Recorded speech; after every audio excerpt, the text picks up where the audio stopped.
Et ce matin, j'aimerais vous partager un thème qui est sur mon cœur et qui finalement reprend ce qu'on entend depuis quelques semaines. C'est que Dieu nous aime et qu'il nous cherche. Et j'aimerais introduire ce message avec cette petite anecdote. Dans le centre-ville de Bruxelles, un jeune étudiant vient d'arriver des États-Unis, de l'université de Birmingham dans l'Alabama. Il y a à peine 20 minutes qu'il se trouve là et un jeune homme l'aborde et ouvre une conversation avec lui. Bonsoir, comment allez-vous? Ça va, mais j'ai froid, je gèle. Moi aussi j'ai froid, mais mon cœur n'a pas froid. Un chaud soleil l'illumine. Et vous venez d'où?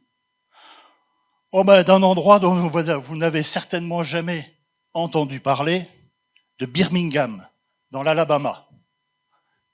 Birmingham, dans l'Alabama, mais vous êtes étudiant là-bas à Birmingham? Et ce jeune homme d'expliquer à celui qui vient d'arriver qu'il venait lui aussi de Birmingham, de la même université, et qu'il était à peine croyable que ce soir-là, dans cette ville de Bruxelles, une ville de 2 millions d'habitants, Dieu l'avait conduit jusqu'à lui. Fort de ce fait, il lui annonce l'évangile. Et l'autre, de dire alors, si j'ai entrepris ce voyage, c'est avant tout pour m'éloigner de la religion et de ces fans de Jésus qu'on rencontre à tous les coins de rue là-bas. Rendez-vous compte, à peine 20 minutes après que j'ai posé le pied atterri en Belgique, voilà que je rencontre quelqu'un de ma ville qui veut me parler de Jésus. Amen. Et s'était passé quelque chose de très simple, mais de très puissant. Et ce soir-là, ce jeune homme a rencontré Jésus-Christ comme son sauveur et Seigneur. Amen. Des témoignages comme ça, il est vrai, ce témoignage. Et des témoignages comme ça, il y en a beaucoup et vous en avez certainement déjà entendu. Des témoignages qui racontent comment Dieu, au travers des circonstances parfois incroyables, s'est fait connaître aux hommes. Et des témoignages qui démontrent que Dieu cherche à entrer en contact avec tous les hommes. Dieu cherche à entrer en contact avec toi ce matin, avec chacun d'entre nous. Dieu cherche l'homme. C'est quelque chose qui peut paraître étonnant à certains. La plupart du temps, on cherche à s'éloigner de lui, et lui, il cherche à se rapprocher de nous, à rentrer en contact avec nous. C'est là le beau message de l'Évangile. Dieu vient chercher et trouver l'homme perdu, égaré dans ses pensées, dans ses peurs, dans ses craintes, égaré dans son péché. C'est Dieu, en Jésus-Christ, comme un bon berger qui vient au-devant de l'homme, au-devant de chacun d'entre nous, et qui veut toucher son cœur pour le transformer, le rendre, prendre en charge sa vie, le penser comme un agneau, penser ses blessures et le conduire dans la foi, dans la vérité et dans la justice. La justice de Dieu, quand la Bible parle de justice, c'est la justice de Dieu, c'est faire ce qui est juste aux yeux de Dieu. Quand nous entendons l'Évangile, c'est Dieu qui nous cherche. C'est Dieu qui vient à notre rencontre, qui s'approche de nous. Il cherche notre cœur pour le transformer, pour le rendre pur, pour lui donner un accès à sa présence. En réalité, l'Éternel, le Dieu vivant, notre Créateur, veut entrer en contact avec nous pour transformer nos vies. Et nous avons besoin de comprendre que Dieu nous cherche et nous devons nous laisser trouver par lui. Il est le bon berger. Nous n'avons rien à craindre, au contraire, sa main est sur nous pour notre bien. Et c'est vrai que le monde qui nous entoure a besoin d'entendre cette parole, a besoin de connaître que Dieu le cherche et qu'il veut lui donner une vie nouvelle qui sera remplie de paix et d'espérance. Trop souvent, le monde ne prend pas garde aux appels répétés de Dieu. parce qu'il pense que Dieu veut lui imposer toutes sortes de restrictions et de contraintes qu'il refuse. Et on peut le comprendre. L'homme d'aujourd'hui n'a pas compris la différence entre les contraintes stériles d'une religion et les bienfaits salutaires d'une relation avec lui. Si la Bible nous enseigne que Dieu cherche l'homme pour avoir une relation de père à fils avec lui, elle invite aussi l'homme à chercher Dieu pour qu'il puisse avoir un contact avec son Créateur et qu'il puisse vivre une vie de paix et de bénédiction. C'est ce que Dieu veut pour chacun d'entre nous. Mais si la plupart d'entre nous qui sommes ici ce matin, nous faisons partie de ce petit nombre de ceux qui ont répondu favorablement à l'appel de Dieu, nous devons constater avec tristesse que beaucoup de gens autour de nous, la majorité des hommes, ne prend pas garde aux appels de Dieu à le rechercher, à lui faire confiance. L'homme est séparé de Dieu à cause du péché, et cette nature de péché le sépare de Dieu.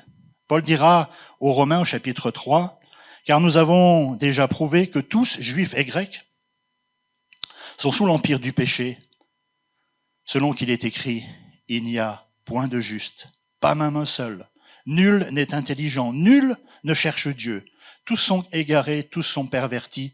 Il n'en est aucun qui fasse le bien, pas même un seul. Il n'y a point de juste, pas même un seul.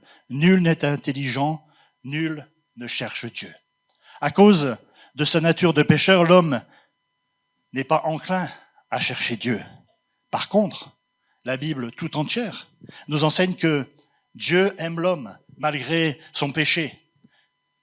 Ézéchiel, chapitre 18, verset 32, dit « Car je ne désire pas la mort du pécheur, de celui qui meurt, dit le Seigneur, l'Éternel, convertissez-vous et vivez. Je ne désire pas la mort du pécheur. » Et l'homme est pécheur, séparé de la présence de Dieu. Paul aux Romains, au chapitre 3, au verset 23, dira « Car tous ont péché et sont privés de la gloire de Dieu. Mais Dieu aime l'homme et il a mis tout en œuvre pour que le contact soit rétabli avec lui. Il a fait quelque chose d'extraordinaire. Il a envoyé son Fils.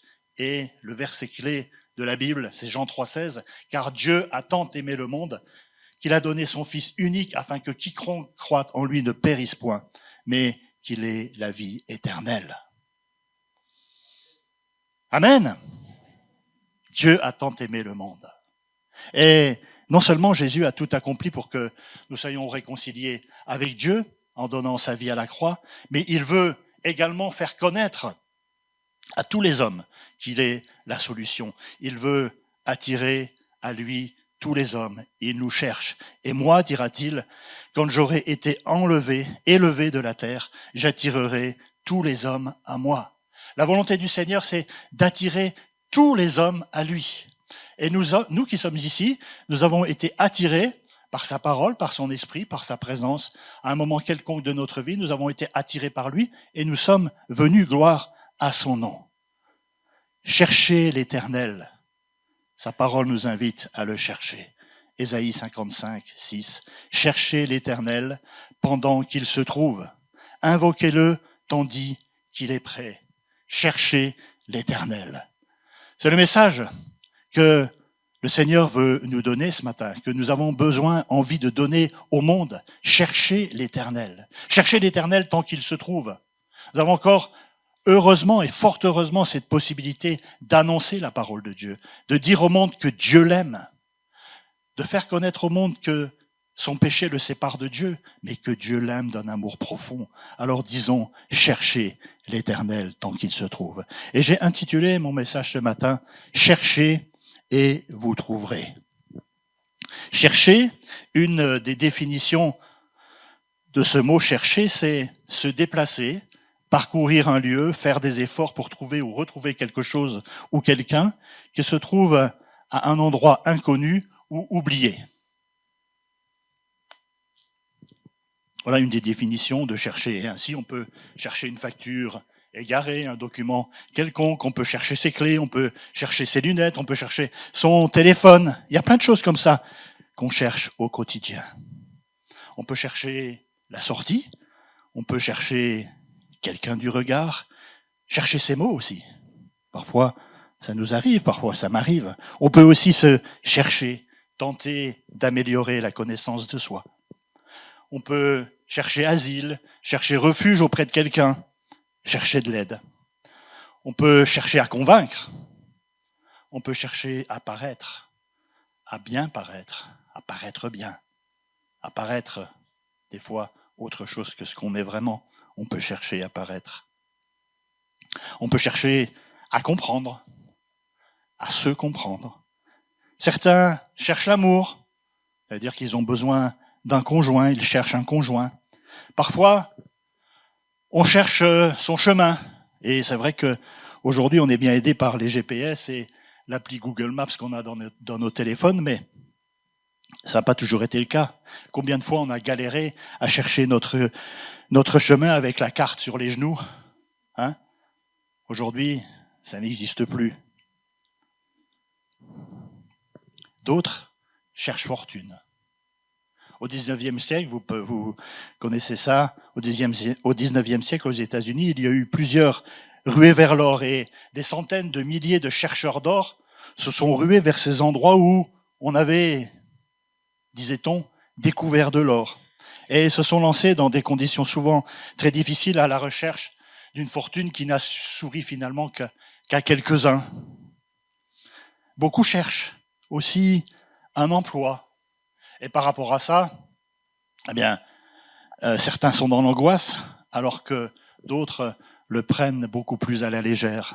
Et il y a plusieurs expressions qui contiennent le mot chercher. Vous en connaissez?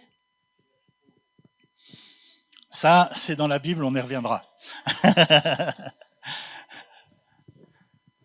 Des expressions populaires. Allez, par exemple, chercher une aiguille dans une meule de foin. Vous connaissez? C'est chercher des choses, chercher une chose presque introuvable, vouloir réaliser une chose extrêmement difficile. Chercher une aiguille dans une meule de foin. Chercher midi à 14 heures. Vous connaissez aussi? C'est faire d'une chose simple quelque chose de compliqué. C'est compliquer les choses. Ne pas chercher plus loin que le bout de son nez. Hein, ça, c'est quand veut dire la solution elle est devant toi et puis tu cherches ailleurs. Je ne l'avais pas noté celle-là, mais c'est vrai qu'elle existe. On ne cherche pas plus loin que le bout de son nez. Et aussi une expression qui dit chercher des poux dans la tête de quelqu'un. Vous connaissez aussi ça? C'est importuner quelqu'un pour des problèmes insignifiants, chercher des problèmes inexistants ou sans importance. Chercher des histoires, chercher des ennuis, chercher des crosses. Hein? Chercher des noises, voilà. C'est chercher des embrouilles, la bagarre. Et aussi une expression qui dit chercher la petite bête. Vous connaissez? C'est être excessivement pointilleux, regarder trop au détail, s'efforcer de découvrir un défaut sans importance, une erreur, une irrégularité pour pouvoir chercher la petite bête. Alors dans le Nord et en Belgique, je ne sais pas si vous connaissez, il y a une expression qui dit « chercher après perdu ». Vous avez déjà entendu cette expression? Non. Ça, c'est une expression du Nord ou de la Belgique, c'est « cacher après perdu ». Alors, chercher après perdu, ça veut dire c'est essayer de croire à des choses qui sont impossibles. Alors, c'est vrai qu'il y a bien d'autres expressions comme ça avec le mot chercher, on pourrait encore passer du temps à les répertorier, mais pourquoi ne pas chercher Dieu? Ou plutôt, je dirais, pourquoi ne pas chercher Dieu? Pourquoi pas chercher Dieu? Ce matin, c'est ce que Dieu nous invite à faire, à le chercher. Chercher Dieu. Chercher l'Éternel pendant qu'il se trouve. Invoquez-le tandis qu'il est prêt. Cherchez l'Éternel. Je vous ai dit dans mon introduction que Dieu cherche l'homme, qu'il cherche à entrer en contact avec tous les hommes pour leur donner une vie nouvelle, une vie qui vaut vraiment la peine d'être vécue. Dieu te cherche. Dieu te cherche, il veut se faire connaître à toi et te proposer une vie de paix et de bénédiction. mais il t'invite aussi à le chercher à son tour. Connaissons ce fameux verset de Jérémie 29, 11. « Car je connais les projets que j'ai formés sur vous, dit l'Éternel, projets de paix et non de malheur, afin de vous donner un avenir et de l'espérance. » Et si on lit la suite, on lit « Vous m'invoquerez et vous partirez, et vous me prierez et je vous exaucerai. Vous me chercherez et vous me trouverez si vous me cherchez de tout votre cœur. Je me laisserai trouver par vous, dit l'Éternel. Vous me chercherez et vous me trouverez si vous me cherchez de tout votre cœur. » Ce que Dieu veut nous dire ce matin, c'est qu'il veut se chercher, il veut se laisser trouver. Dieu se laisse trouver. Alors, béni soit son nom, parce que ce matin, parmi nous, nous avons, pour beaucoup, trouvé le Seigneur. Nous aimons entrer dans sa présence. Nous aimons venir dans sa présence. À l'église, c'est bon aussi d'être dans sa présence, dans notre chambre, dans notre quotidien, dans ce qui fait notre vie. Dieu nous cherche et il nous invite à le chercher en nous faisant cette promesse extraordinaire qu'il se laissera trouver par nous si nous le cherchons de tout notre cœur. Pour ceux qui l'ont connu, mon père disait très souvent, il n'y a personne qui ait cherché le Seigneur de tout son cœur et qui ne l'ait pas trouvé. Hein? Vous vous souvenez, il disait ça très souvent. Parce que c'est une réalité. Personne qui cherche le Seigneur de tout son cœur qui ne le trouve pas.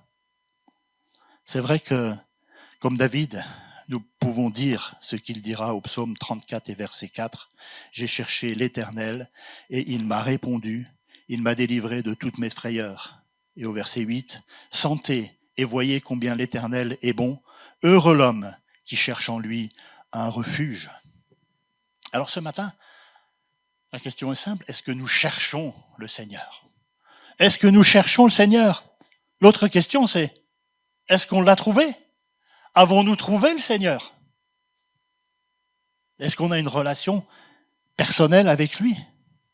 Alors, le corollaire de chercher, la suite naturelle, c'est trouver.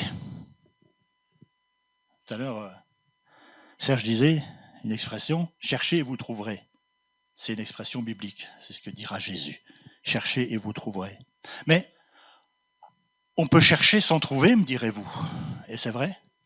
C'est vrai que beaucoup cherchent des choses ou des idéaux qu'ils ne trouvent jamais. Mais la parole de Dieu, elle est claire pour ce qui concerne la recherche du Seigneur.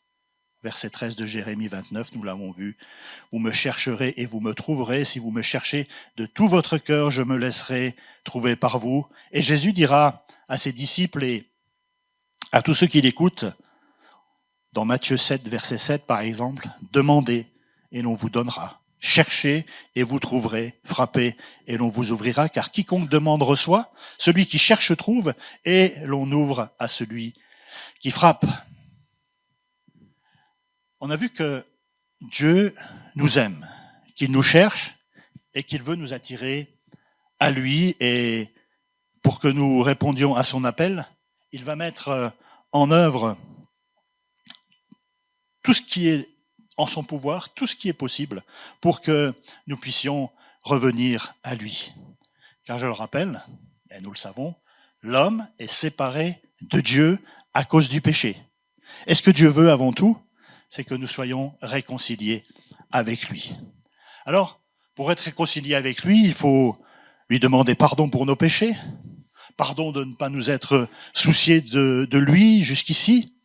Et lorsque nous faisons cette démarche de demander pardon au Seigneur, il nous pardonne au travers de Jésus-Christ qui est mort pour nous à la croix. C'est pour cela qu'il nous cherche, pour nous réconcilier avec lui. La volonté de Dieu, c'est que nous soyons tous réconciliés avec lui. Alors, c'est vrai que pour se faire connaître à nous, pour nous convaincre de l'amour qu'il nous porte, Dieu va souvent avoir recours à la bénédiction en notre faveur, comme Jésus l'a fait quand il est venu sur la terre. Quand il est venu, Jésus a fait des choses extraordinaires. Il a été en bénédiction pour son peuple. Et nous avons entendu parler de lui, nous avons commencé à prier pour nos besoins et Dieu nous a bénis. Nous avons reçu des réponses. Alors nous sommes posés des questions sur son existence et son désir d'entrer en contact avec nous.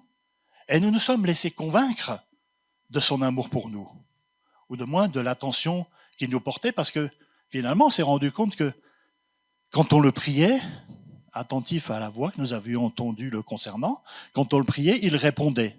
Formidable. Et la plupart d'entre nous, nous sommes venus au Seigneur parce que nous l'avons senti dans notre cœur, nous l'avons vu agir dans nos vies, nous avons reçu des réponses et nous nous sommes avancés vers lui. Certains sont allés plus loin dans la démarche et ont reconnu leurs péchés et ont demandé pardon et se sont convertis. Ils ont fait demi-tour. Et c'est bien là le but de Dieu. Et ce que j'aimerais dire, cependant, c'est que cette démarche n'est que le début de notre cheminement avec Dieu. Elle n'est que le début de notre recherche de Dieu. Alors la question que j'aimerais poser ce matin, c'est comment cherchons-nous Dieu ? Est-ce que nous cherchons toujours Dieu de tout notre cœur, comme il nous y a invités tout à l'heure ? Je me laisserai trouver par ceux qui me cherchent de tout leur cœur. Avons-nous réellement trouvé Dieu ? Vous me chercherez et vous me trouverez si vous me cherchez de tout votre cœur. Après la multiplication des pains, une grande foule s'est mise à la recherche de Jésus, qui s'était retiré avec ses disciples de l'autre côté de la mer, pour être un peu tranquille. Bon, il s'est passé un épisode sur la mer où il y a la tempête, Jésus est venu à leur rencontre. Enfin, voilà, non. Mais quand la foule a retrouvé Jésus, connaissant leur motivation et leur cœur, il leur dira, dans Jean 6, 26, Jésus leur répondit, en vérité, je vous le dis, vous me cherchez non pas parce que vous avez vu des miracles, mais parce que vous avez mangé des pains et que vous avez été rassasiés. En fait, vous me cherchez non pas parce que vous croyez en moi et que vous croyez que je suis le Fils de Dieu, mais vous me cherchez parce que je vous ai béni, parce que je vous ai donné à manger. Et la question que je voudrais poser ce matin, elle est simple. Est-ce que nous cherchons Dieu pour ce qu'il donne ou pour ce que nous croyons qu'il peut nous donner? Ou est-ce que nous le cherchons pour qui il est? Le Dieu vivant, 3 fois saint, Dieu notre Père, qui nous attend auprès de lui. Est-ce que nous cherchons Dieu pour ce qu'il donne ou pour ce que nous croyons qu'il donne? Ou est-ce que nous le cherchons pour qui il est? Est-ce que nous cherchons la bénédiction ou celui qui bénit? Intéressant de répondre à cette question. Ma motivation pour aller à la rencontre de Dieu, quelle est-elle? De le connaître vraiment, lui, mon Père, mon Créateur, celui qui va avoir un contact profond avec moi? Ou est-ce que ma motivation, c'est d'être béni parce que je sais qu'il agit, je l'ai vu agir, dans ma propre vie, je l'ai vu? Quelle est notre motivation? Quand nous avons rencontré Dieu, nous l'avons vu agir dans notre vie et nous croyons en lui. Et nous avons même le désir de faire sa volonté parce que nous entendons sa parole et que nous reconnaissons que sa parole est la vérité. Nous le sentons. Nous restons des hommes et des femmes avec nos besoins et nos aspirations cependant. Et comme nous croyons en Dieu, que nous croyons qu'il bénit, eh bien, nous prions. Et parfois, il peut arriver que nous soyons frustrés parce que nous ne voyons pas toujours la bénédiction arriver. Cette bénédiction que nous espérons, cette bénédiction dont on nous dit que Dieu veut nous l'accorder, on la demande et on ne la voit pas s'accomplir. Comment est-ce possible? Mais Dieu, où es-tu? Jacques dira dans son épître au chapitre 4 et au verset 3,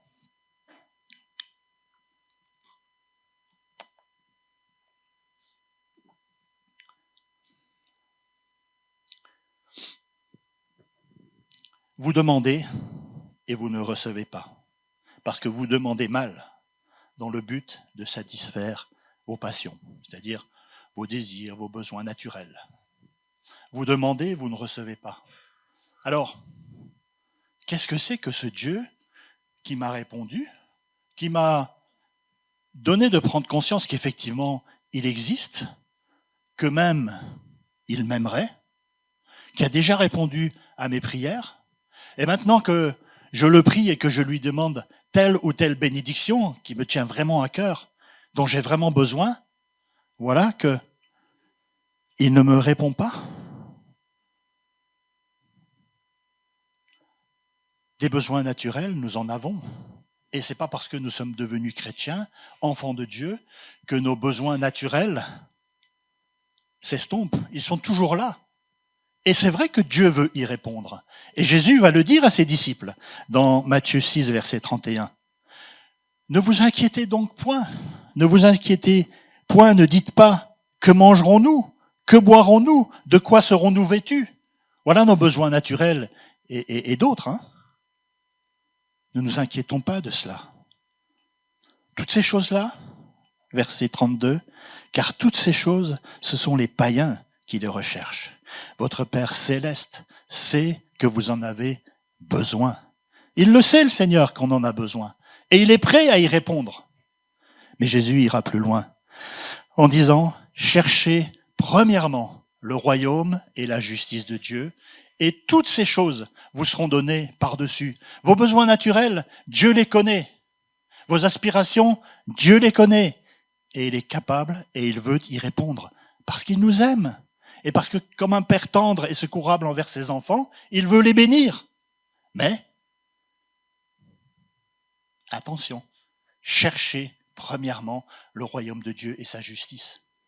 Ce qui est juste aux yeux de Dieu, comme je disais tout à l'heure. Ce qui est la volonté de Dieu. Cherchez d'abord ces choses et tout cela vous sera donné par-dessus. Si nous voulons nous approcher de Dieu et connaître une transformation de vie dans notre vie avec lui, nous devons chercher sa face avant tout, sa présence, son cœur. Et pour chercher la face de Dieu, nous devons mettre de côté tous les soucis de notre vie quotidienne. Ils sont là, ils existent, mais nous devons éliminer toutes les distractions et nous concentrer sur le Seigneur, sur sa présence, sur sa personne, nous concentrer sur lui avant toute chose. Nous devons connaître dans quelle mesure nous cherchons sa face en observant notre désir de passer du temps avec lui dans sa présence. Si nous sommes facilement distraits ou que nous sommes pressés, ça signifie que d'autres choses ou d'autres personnes sont plus importantes que nous. Et ça, on peut facilement le mesurer. Quand David dit « 1 heure dans tes parvis vaut mieux que 1000 ailleurs ». Être dans ta présence, c'est bon, au-delà de toute autre chose. On peut mesurer notre envie d'être dans la présence du Seigneur. Est-ce que j'ai envie d'aller dans ses parvis, c'est-à-dire me retirer dans sa présence, ou est-ce que je me laisse distraire par des personnes, par des choses, par des besoins? Est-ce que je les fais passer en premier? On nous parle depuis quelques semaines, et la Bible entière en parle depuis toujours, d'établir des priorités, à savoir chercher d'abord la face du Seigneur. Trop souvent, on ne passe que quelques moments fugaces dans la présence de Dieu. On ne prie que très rapidement. On ne lit que quelques versets de la Bible. Et après, on se demande pourquoi. Eh ben, on ne connaît pas la victoire dans nos besoins. Pourquoi je n'ai pas la réponse à tel ou tel besoin, à telle ou telle prière. On se demande pourquoi on ne possède pas plus de puissance de Dieu, plus de sa paix, plus de sa joie. Tout simplement parce qu'on n'établit pas les bonnes priorités. Dieu veut que nous nous rappelions l'importance des moments passés en sa présence, que nous puissions dire comme David, 1 heure dans tes parvis vaut mieux que 1000 ailleurs. Être dans ta présence, être en prière, c'est ce qu'il y a de mieux pour ma vie. Et c'est vraiment ce que je désire. Et je ne me préoccupe pas de mes besoins naturels parce que je sais que tu les connais et que tu es prêt à y répondre et que tu vas y répondre. Lui, le Seigneur notre Dieu, il veut que nous puissions mettre de côté tout ce qui nous encombre, les pensées, pour le chercher lui seul, être face à face, nous isoler avec lui dans sa présence. C'est ce que Dieu veut pour nous, parce qu'il a quelque chose de grand et d'extraordinaire à nous communiquer. Il a en réserve des richesses, de la force pour ceux qui s'attendent à lui véritablement. Dans sa présence, rien d'autre n'a d'importance. Il n'y a pas de souci, il n'y a pas de frustration, pas de problème, pas de limite, pas de maladie, pas de malaise, pas de désaccord avec l'un ou l'autre, pas de désir autre que celui de le connaître lui seul. Amen. Dans sa présence, il n'y a pas de tout cela, de tous ces soucis, de tout ce que je viens d'énumérer. Rien n'a d'importance que d'être dans sa présence. Alors, est-ce que véritablement c'est cela que nous vivons? Attention, en vous posant cette question, je me la pose et je me fais à moi-même la remarque de dire mais non, mais oui Seigneur, je ne suis pas toujours dans ce processus-là, de chercher ta présence, ta seule présence, et ta présence à toi en priorité, de faire abstraction de toutes mes luttes, de tous mes besoins, de tous mes désirs, même ceux qui ne sont pas contraires à la volonté de Dieu. Là, c'est une autre parenthèse. Souvent, on a des désirs qui, finalement, ne sont pas conformes à ce que Dieu veut pour nous. Bon, ça, rassurons-nous, on ne les verra jamais s'accomplir. Mais Dieu nous donnera la réponse et la capacité de les oublier et de nous tourner vers ce qui est juste et saint, sur ce qui est sa volonté. Mais la question est, est-ce que je me consacre d'abord à mon Seigneur, d'abord à rechercher sa présence, plutôt que de me laisser distraire par ma nature, par mes besoins, par mes pensées. Le Seigneur nous cherche et il attend de nous que nous le cherchions de tout notre cœur. Je me laisserai trouver si vous me cherchez de tout votre cœur. Jérémie 23, 13 pour ceux, 29, 13 pour ceux qui ne l'avaient pas encore noté. Et ça a été dit plusieurs fois ces dernières semaines par notre pasteur Saverio ou par Alexandre, et j'ai beaucoup apprécié ces paroles. Écoutez des prédications, même des bonnes, et il y en a des bonnes. Écoutez des prédications, même des bonnes, ou écoutez de la musique chrétienne, nous édifie-t-il plus que passer du temps dans la présence de Dieu, cœur à cœur, vraiment personne à personne. Ne vaut-il pas mieux passer 30 minutes en prière, voire en prière en langue, ça c'est très édifiant. J'allais dire édificateur, mais je ne sais pas si ça existe, c'est un néologisme, c'est édifiant. Être dans la prière, dans le calme, la solitude, plutôt que d'écouter une prédication dont on pense qu'elle nous fera du bien, et ça peut être le cas, mais qui ne nous empêchera pas d'être distraits ou de penser à autre chose. Ne vaut-il pas mieux passer 30 minutes à lire la parole de Dieu avec cette recherche active d'entendre sa voix? Seigneur, je veux te connaître, je veux entendre ta voix, que ta parole me parle. Vaut-il pas mieux passer du temps dans la lecture de la parole plutôt que d'écouter de la musique, même chrétienne et surtout chrétienne, mais qui ne pourra que satisfaire notre nature qui aime la musique? Il y en a qui diront, mais moi quand j'ai la Bible, j'écoute de la louange, ça me fait du bien. Il y en a qui le font, j'ai déjà entendu. Ou quand j'écoute de la louange, je lis ma Bible en même temps, c'est bon. Bon, chacun fait comme il l'entend, bien sûr, mais je pense qu'il est préférable de renouveler notre esprit dans la présence de Dieu que de satisfaire notre âme par des choses qui ne sont que des ersatz de la présence de Dieu. Tout à l'heure, dans le moment de louange, il y a eu ce chant, chanté ce matin, ébahi par la beauté de ta présence. Je désire t'adorer. Alors, quand on vient ici le dimanche matin, c'est vrai qu'on passe des bons moments dans la présence du Seigneur. Et ça fait du bien à notre âme, à notre esprit. Il est renouvelé dans la présence de Dieu. Mais ces moments-là, nous pouvons les vivre dans notre quotidien, dans notre culte personnel. Et c'est ce que Dieu veut pour nous. Dieu nous cherche, mais il cherche à ce que nous le cherchions. Cherchez l'Éternel. J'ai cherché l'Éternel et il a répondu. Je me laisserai trouver si vous me cherchez de tout votre cœur. Alors que ce matin, nos cœurs soient véritablement dans ce désir, dans cette volonté, dans ce besoin de chercher le Seigneur avant toute chose. On attribue au général de Gaulle, qui, en bon militaire saint-cyrien qu'il était, n'aimait pas trop les intellectuels, surtout les scientifiques, et avait une certaine méfiance vis-à-vis des chercheurs. On lui attribue cette maxime. Des chercheurs qui cherchent, on en trouve. Mais des chercheurs qui trouvent, on en cherche. Voilà, vous le connaissiez. Alors, c'est De Gaulle qui a dit ça, ou qui aurait dit ça. Hein. C'est une extrapolation de ce qu'il avait écrit par ailleurs. Mais bon, des chercheurs qui cherchent, on en trouve. Mais des chercheurs qui trouvent, on en cherche. Et pour paraphraser cette maxime de Gaulle, je pourrais dire des chrétiens qui cherchent Dieu, ils s'en trouvent. Mais des chrétiens qui trouvent Dieu, Dieu en cherche. Amen.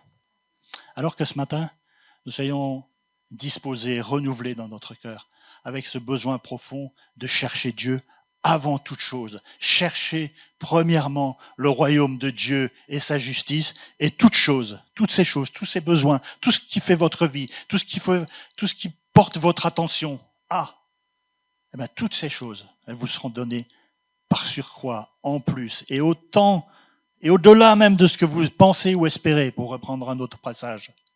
Mais cherchez premièrement le royaume de Dieu et sa justice, la présence de Dieu, ce qu'il est, ce qu'il a accompli pour nous.